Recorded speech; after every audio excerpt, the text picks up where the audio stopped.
With slavery still existing in the United States, many compromises with the North and the South of the United States were made to try to satisfy them with the existence of slavery. The North side, which were very full of free states, didn't allow slavery, while in the South, on the other hand, their side had slave states, which slavery was still allowed.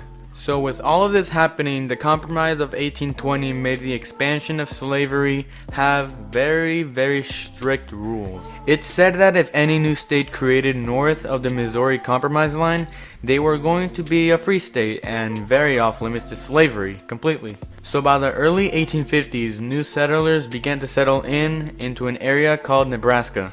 Congress wasn't in a hurry to permit a Nebraska territory because the area laid on the north side of the Missouri Compromise line, where slavery still wasn't going to be allowed.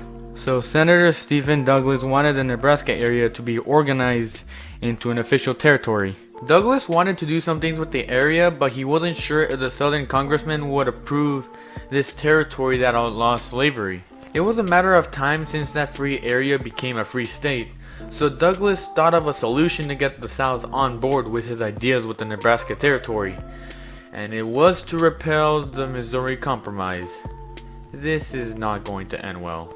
So in 1854, Douglas convinced Congress to pass the Kansas-Nebraska Act. And this act is one of the biggest things and most important things that led up to the Civil War. And what this act did is that it gave both the Nebraska and Kansas territories a solution to the issue of slavery. So in these territories, people would vote if the state should become a free state or if it should just become a slave state by popular vote. Before this act was taken in place, the territories just had to outlaw slavery since the area was on the north side of the Missouri Compromise line.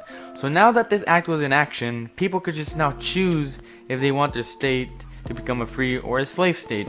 And with that, the Missouri Compromise was voided after 34 years in use. When Kansas was being voted to be a free or a slave state, pro-slavery forces and abolitionists would go to Kansas to persuade the vote to make the state a free or a slave state. A slave state around Missouri, which was nicknamed Border Ruffians, made an attempt to make Kansas a slave state, and when this happened, it wouldn't have taken long for violence to start erupting. Brawls, attacks, raids, and a lot more happened in Kansas during this time for several years. And when this was happening, New York Tribune writer Horace Greeley used the word bleeding Kansas to describe what was happening during this time of violence.